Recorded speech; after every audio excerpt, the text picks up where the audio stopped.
जो इतिहास की दिशा बदल दे, जुनून जिससे सत्ता की नींव तक हिल जाए, सोच जो करोड़ों लोगों का भरोसा जीत ले। अब बदलने जा रहा है क्रांति का चेहरा, नया रूप, नया तेवर, नया जुनून। न्यूज़ 7 हिंदी, राष्ट्र प्रथम। पवित्रता, समर्पण और आत्म अनुशासन का महापर्व सावन, जहां तपती सड़कों पर मीलों चलते शिव भक्तों के पैर छालों से भर जाते हैं, लेकिन होठों से केवल हर हर महादेव का उद्घोष निकलता है। यह महज एक यात्रा नहीं, बल्कि करोड़ों हिंदुओं का सनातन से वो आत्मीय रिश्ता होता है जिसे मिटाने की साजिशें सदियों से होती आई, मगर सब धूल धूसरित हो गई। लेकिन जरा देखिए, इस पावन परंपरा के बीच कैसे एक बार फिर नफरती जहर उगलने वाले विषधर फुंकार मार रहे हैं। और इंडिया इमाम एसोसिएशन के स्वघोषित अलंबरदास मौलाना साजिद रशीदी ने मर्यादा, शालीनता और सामाजिक सौहार्द की वो तमाम धज्जियां उड़ा दी। एक नेशनल डिबेट और बयानों की आड़ में मौलाना ने विस्मन करते हुए करोड़ों शिव भक्तों को नशेड़ी और उपद्रवी करार दे दिया। सुनिए मौलाना ने क्या कुछ कहा है। सड़कों पर बैठकर तमाशा कर रहे हैं, डांस कर रहे हैं लड़के और लड़कियां मिलकर, ये शिव भक्ति है, ये कामड़ है। मैं ऐसे लोगों को नशेड़ी, भंगेड़ी, लूटपाट करने वाला और आतंकवादी तक बोलता हूं। तो सुना आपने बार सनातन पर इन्होंने किस तरीके का विषैला बाण चलाया है। ऑल इंडिया इमाम एसोसिएशन के ये अध्यक्ष हैं, इनका नाम है मौलाना साजिद रशीदी। मौलाना के दिल में सनातन के खिलाफ जो पनप रही है नफरत, वो साफ दिखाई दे रही है, और कुंठा इतनी ज्यादा है, इतनी गहरी हो चुकी है कि उनके बयानों में साफ तौर से सुनाई भी दे रही है। करोड़ों शिव भक्तों की जो असीम अनुकंपा होती है, जो आस्था होती है, उस पर कैसा प्रहार कर रहे हैं, ये वो साफ तौर पर इनके बयान पे आया।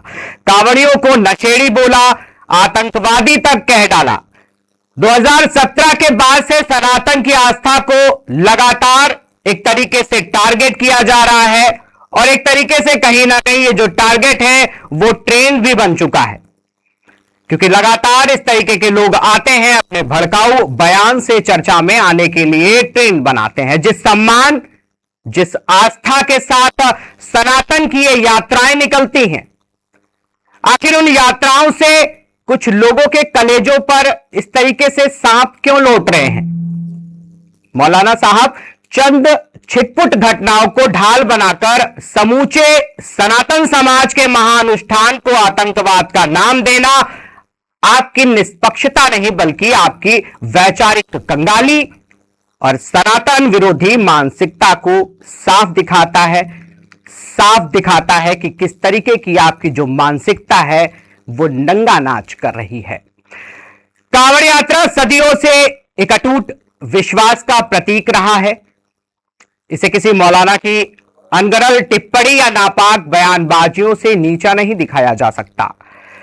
लेकिन सवाल उन लोगों पर भी खड़ा होता है जो ऐसी विशैली सोच रखने वालों को शह देते हैं और समाज में नफरत का जहर घोलने की छूट भी देते हैं। सनातन न कभी मिटा था, न कभी मिटेगा।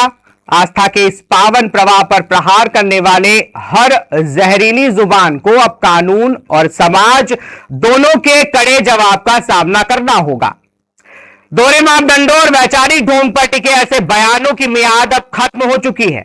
अब वक्त आ गया है कि धर्म और आस्था का अपमान करने वाले ऐसे बेलगाम चेहरों पर कानूनी शिकंजा कसा जाए, ताकि करोड़ों हिंदुओं की जो भावनाएं इससे आहत होती हैं, वो जो नापाक दुस्साहस है, वो इन तरीके के लोगों को दोबारा ना करना हो।